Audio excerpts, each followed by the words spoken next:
Hello and welcome back to Becoming the Influential Me. I'm Michelle Chikanda and today I'm going to be talking to you about the biggest mistake everybody makes when they are interviewing. Before that though, I know those of you that follow me and what I've been doing for the past few years know that I've been away for a little bit.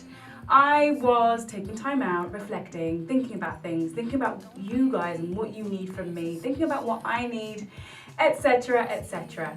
And I always I'm a big advocate for creating space for yourself and really thinking about what it is that you want and where it is that you're going. And sometimes that means taking a mini break. I also experienced some overwhelm because it's been so busy post-lockdown, but here we are, I am back. One of the things that did bring me back, perhaps sooner than I naturally would have come back, is some of you have been jumping into my DMs, sliding into my DMs rather, sorry, I'm not down with the kids, sliding into my DMs and telling me that, you love what I do, you've been, tagging me on LinkedIn, tagging my podcast, you know who you are. Thank you so much, because it's in those small moments that you realize people actually appreciate the work that you do. And if you haven't done already and you've been listening but you haven't subscribed or you haven't shared the podcast, please do. It makes a difference. I'm not somebody that does what I do because I want praise, but it helps when I know that what I'm doing is actually helping people. And I don't know that unless you let me know. So if you haven't already, please do subscribe. Okay, so let's talk business. So today I want to talk about interviews because I've been thinking, experiencing, listening. And one of the things that's happening is post-lockdown COVID fatigue is kind of coming to an end. And people are like, okay, I need new opportunities. I need to do something different. I need to move. And to be quite honest, now is a really good time. And one of the most common questions that I've been asked is around this idea of how to interview and how to interview well. And I keep giving the same advice. And it creates light bulb moments in almost everybody. So I thought, why not just share it with everybody and also signpost it so that you can say, if you know somebody that's going through an interview, you can send them right here and listen to these ideas. I don't really want to call them tips, but I have ideas. So here are my 10 ideas on the things that you can do to improve your interview game. And number 10 is the single biggest mistake that I know almost everybody makes when they're interviewing. But let us start from the top. Number 1, what's a basic thing that people do not do? People under-prepare. When you're looking for a job, you don't want to put all your eggs in one basket. So you read you read on the website, you prep your answers, and then you go, right? What most people fail to realize is doing that extra little bit of research about the person that's hiring you, about some of the members of the team on LinkedIn. This information is all there on LinkedIn. Really trying to understand what's underpinning the ethos. Doing a little bit of research on the industry trends for that sector. Really digging deep into maybe the CEO and the leader of that organization and showing up to an interview armed with all of this information will undoubtedly make you more knowledgeable in the interview, and you can take the lead in some parts of the conversation by demonstrating that you know your stuff, not just in your own world, but in their world too. So that would be the number 1 thing. Don't under-prepare. If you are going to actually go to the interview, then make the extra effort. Because one of the things that I've always done particularly well when it comes to interviewing is giving ideas, leaving the other person in the room with ideas about their business that they hadn't thought about before. And that puts me in a stellar position, and it would for you too. So that's my very first tip. Don't under-prepare. Just go the extra mile. Go all out on your research. And you know what? The worst thing that will happen is you don't use it. But having it will actually give you more confidence as well. So it's worth thinking about. Okay. Number 2, and this is kind of tied into the first point. And that is understand the interests of your interviewer. One of my pet peeves is when somebody shows up for an interview and they don't know who they're talking to. They've not bothered to look into them. They've not bothered to think about them. Why? Because they were so focused on what they're going to say and how impressive their CV is going to look and, you know, all their experience and I've got this and I've done this and I've done... What about the person you're speaking to? Right? Who's their biggest interest? Themselves. So if you can show some interest in them, then you're more likely to get further ahead in the process than most people. If you can't find the information online, take a moment to ask them in the interview, what are your key priorities, you know, in this business? What do you value most about working for this company? You know, these are some of the questions that you can ask to show an interest in the person that is interviewing you. Again, get out of your own head and start to consider that in order for you to get ahead, you have to create allies. And the first ally you want to create in any business is the person interviewing you. Why? Because they are going to advocate for you as the process goes forward, right? They're going to talk about how brilliant you are as they negotiate with other people for more money if you asked for it, or, you know, greater responsibility if you asked for it, etc. This is your moment to shine, and the best way to do that is to create an ally with the person that is interviewing you. And the best way to do that is make it about them, understand their interests based on what you can find online beforehand, and take a moment or two whilst you're in the interview to actually say, hey, pal, we're going to be friends. What do you care about? I want to know so I can care about it too. Not in those terms, but hopefully you understand what I'm trying to say. Okay, number 3. I feel even a bit giddy saying this to you, but it's honest to God, my secret weapon in life, not even just in interview, in life. And that is simply this: create script. It happens to everybody. You show up for an interview, and then sometimes the person interviewing sits down and says, so, Jane, tell me a little bit about yourself. And then your brain goes numb, and then you start thinking, pants, pants, pants, pants, pants, pants, pants, pants, pants, pants, pants. I've got nothing to say. I was born in 1983, and suddenly you're like gobbledygook, and if you do come up with something, it's not your best stuff. So one of my things is, I've always said, I live by scripts. You know who you are, and you know what you want to say, and you know the best elements of you. So why not just take the time to create a little script? Create a script about the basic questions that you know you are going to be asked, right? Create a script about the key things you want to land in that interview about who you are. Create a little script about ideas that you have. Because also, once your brain has said it a few times, you're going to know this inside and out.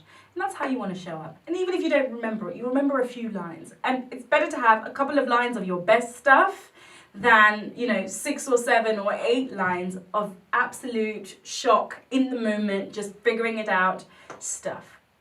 So it may take a little bit of time, but create a script, something for you to fall back on. How do you introduce yourself? I introduced myself the same way in whichever environment I was.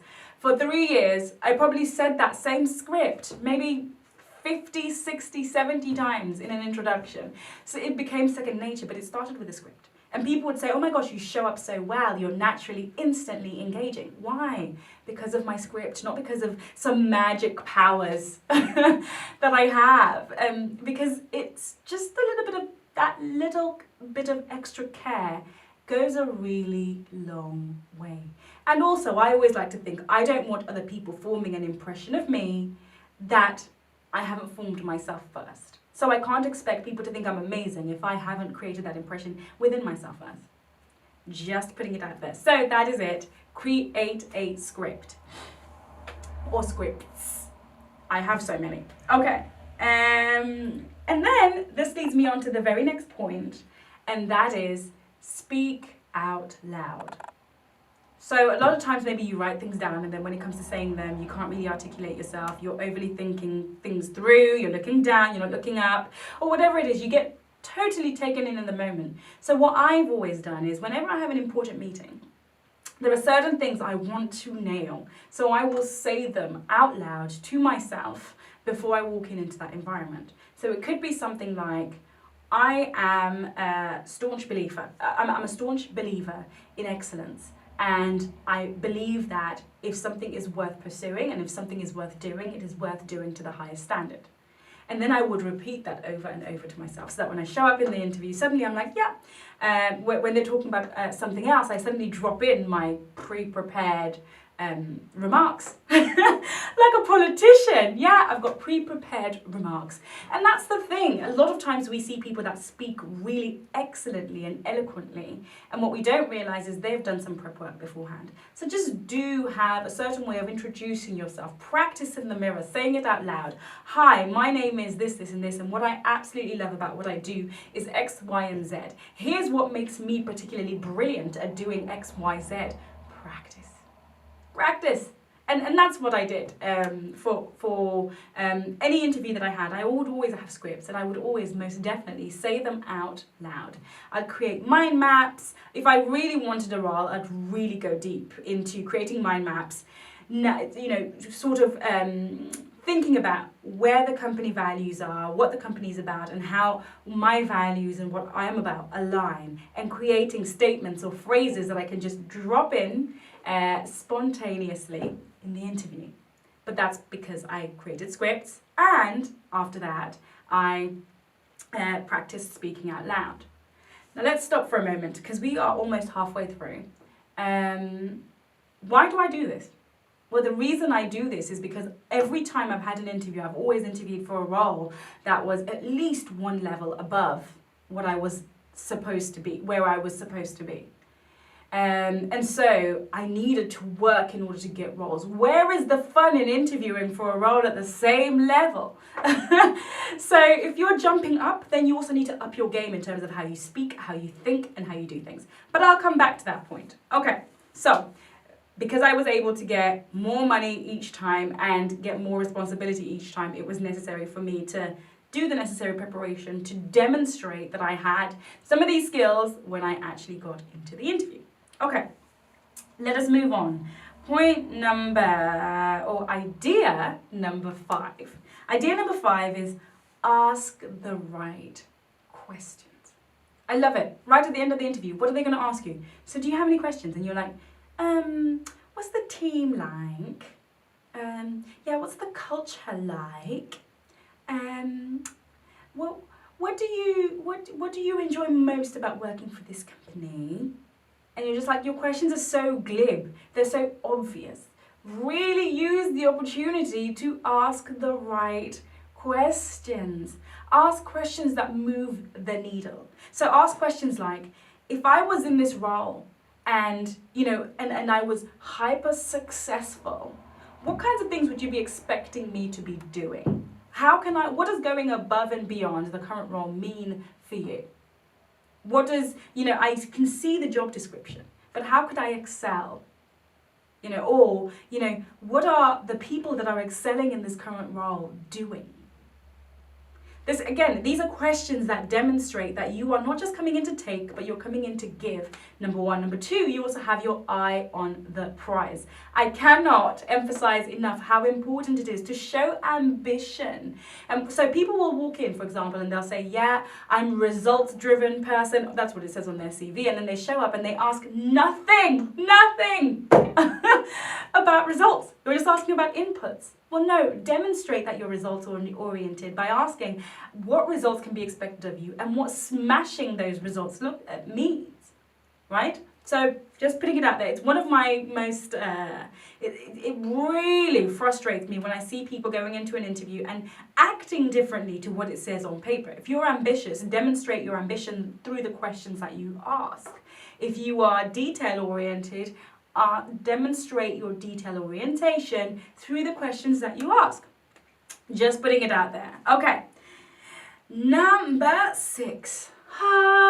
That's exactly what I need to do right now. I'm getting so excited sharing all of this with you guys that I'm forgetting to breathe. Okay, now I'm partially joking about this, but actually it's very serious. A lot of times you go into an interview and you don't breathe. You don't actually stop and take deep breaths in, and we get anxious. We start struggling to, the throat grows dry, and you have a physical manifestation of everything that's going on in your head. And it's really, really so important that when we go to interviews, we breathe slowly. So maybe even practice your breathing for when you are in the interview. Practice breathing slowly and actually being present. So a lot of time, our minds are elsewhere. And it's really important to really just be in that moment. And that requires a certain level of curiosity. What is going on in this room? Who are these people? How can I lean in? How can I demonstrate that I'm here? And that if they do give me the job, I will also be here. It sounds like a small point, but I can always tell when I'm in a room with somebody that's just there because it's interview number 5 or 15. Or whether I'm with somebody who's keen to get to know me, get to know the business, get to know the goal, who really is engaged in the moment. So be present and breathe. Slow everything down. And this one's for me. I'm a little bit of a chatterbox, and sometimes I get in my own way, start but actually the most important thing is stop. Speak slowly. Why? Because when you speak slowly, it demonstrates command. It demonstrates that you're in control. It eases your nerves and it allows you to be eloquent and articulate just because you're breathing slowly. Okay. Here's another thing about being present as well. It's super important when you're asking the right questions or when you're responding to questions this is a mini point, maybe it's 0.5, to really repeat back what people say to you. This is such a small thing, but it makes a huge difference in terms of demonstrating to the other person that they matter and that you are listening. Just repeat back. So based on what you said, you mentioned that there's a results culture here, and this is something that I'm really curious about. Can you tell me a little bit more about X, Y, and Z? So repeat back what they said, because they will feel like you are engaging with them, number one, and they will feel like what they are saying matters.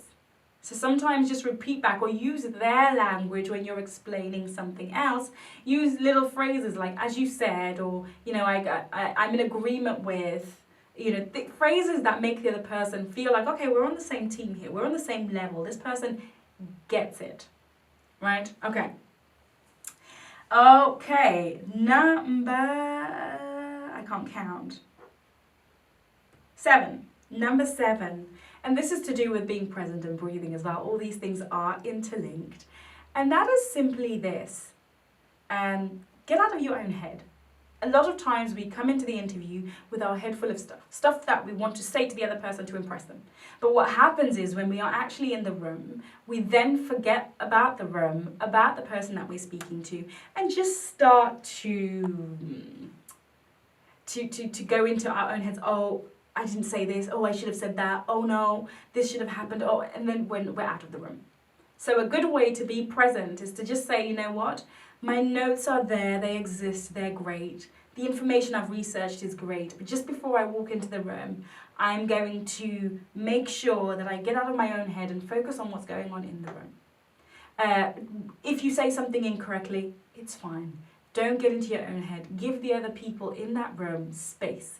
Allow them to experience you, and they can only do that if you are fully immersed in what's going on in that room, because then it's a true representation of who you are. If you stay in your head, you cannot engage in the conversation and obviously the interview, and that leads to a not so great performance a lot of the time. Because sometimes, have you ever had a conversation with somebody and you're like, I don't know, I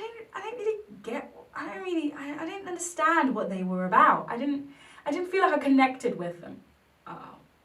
Why? Because that person was in their own head probably, thinking about what they should have said, what they could have said, what they'd like to say next, or, just blurting out information. I love it. There's the classic, they're just pouncing. They're waiting for you to stop talking so that they can speak, or, they've got a script in their head and they're just saying it. And it's kind of like, no. Really take time to form a connection with the person, and the best way to do that is to get out of your head. Now, I know what you're thinking, but Michelle, you just said we should have a script and we should have a plan. Yes, you should.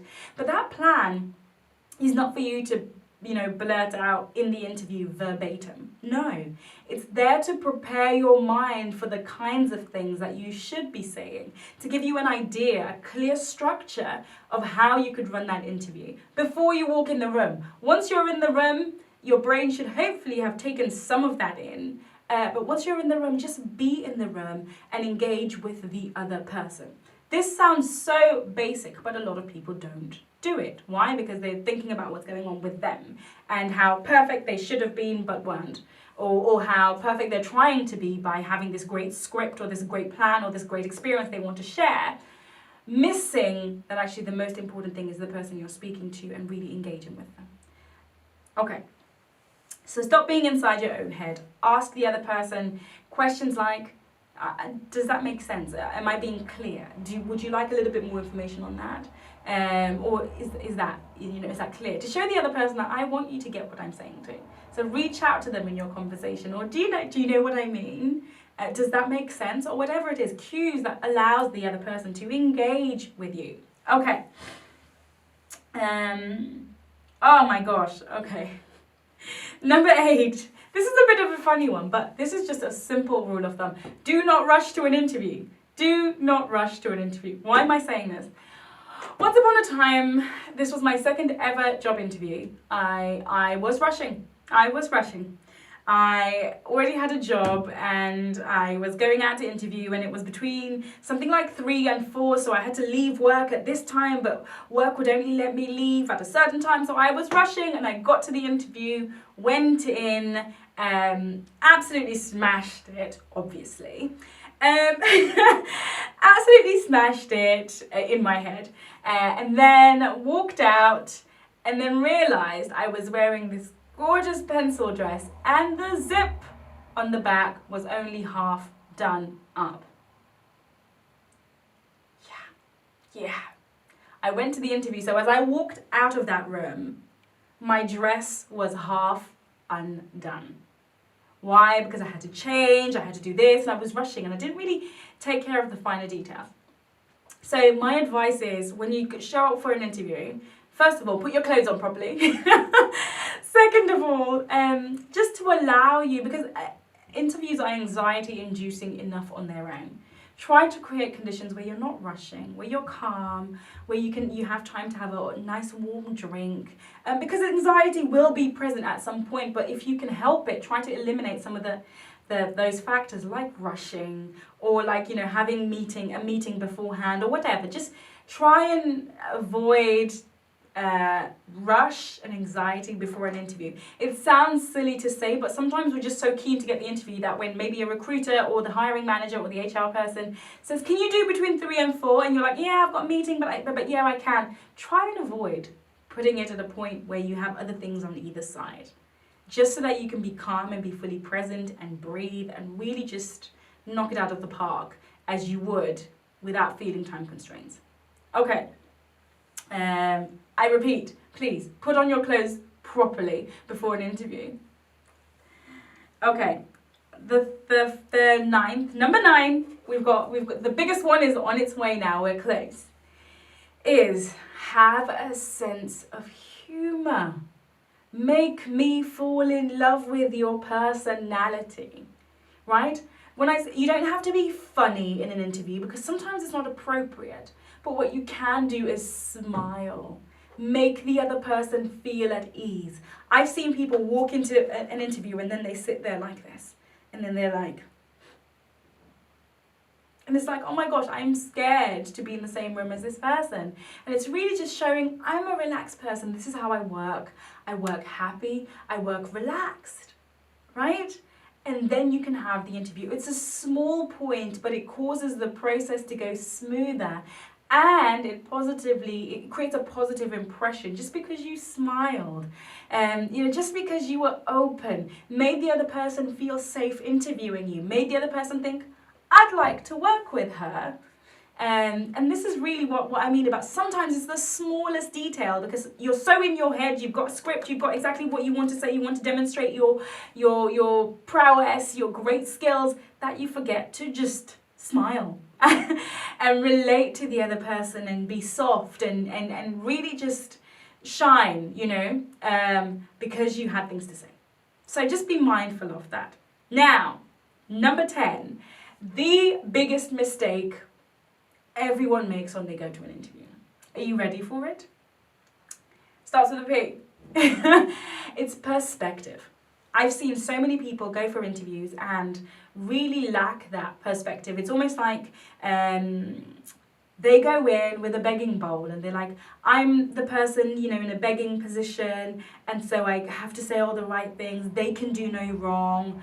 It's, I'm the only one that can get things wrong in this process, and if I don't get it, it's all my fault. And no. Okay. So let's go back to basics. What happens when we interview is you have something of value, your skill set, and they have an opportunity or a need for that value. And what people often forget is that sometimes it's not a right fit, right? Which has got nothing to do with you and how well you perform in an interview. But also sometimes, in addition to that, you come in and you have an interview and you're like, oh, but I have to get this right, and you put so much pressure on yourself to answer everything correctly, to do things correctly, and you forget that you are a high-prized, high-value asset for the business, right? Now, when you walk in, if you understand that there is a marketplace, my skills are top dollar. I work very hard. I'm incredibly good at what I do. And so this company would be privileged to have me work for them. And you go in with the mindset of, are we a match? I sometimes say it's like dating, right? You don't go on a date and say, oh, I'd be lucky if I got you, and if I did, then I'm going to do everything you say, and then this date is finished. No. You go in and you say, I'm a really good person and I try to live a certain way, and I want to know if we're a match. If we're not a match, we're not a match, and that's okay. But I'm a person of value, and this is what I need from you, and this is what you need from me. Let's see if we can make it work, right? So have fun with it. Interviews it's kind of like a matchmaking thing. It's not I need them and it's so desperate and it's so awful, because just like relationships, what do we think of those people that are so needy? We're like, oh gosh, I never want to date one of those. It's the same with the workplace, right? When you show up, you're like, okay, we're going to do this. We're going to have this lovely dance. If I'm not a right fit for you, then that's a really big shame. But if I am, then we're going to create something beautiful together. And this is why it's about having a sense of humor, being sure of what you have to offer, understanding and taking the time to understand the business that you're going in for, and then doing it that way. So this is the biggest thing. Have some perspective about how we interview. This is the biggest mistake. No one is superior, no one is inferior.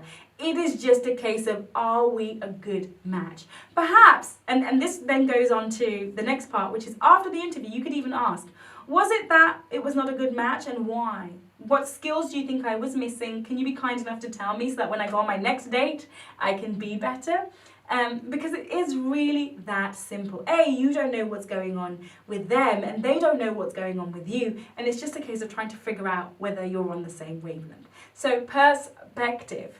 This is the biggest mistake. So when you go in, don't be so nervous, put so much pressure on yourself. Have some fun, right? And create enthusiasm, create energy around. I'm keen to find out, what are your challenges? So be sure to email me, michelle@theinfluentialme.com. Leave me comments below my videos on YouTube, or if you're listening on the podcast, just be sure to let me know. Until next week, that's it. Have a great week.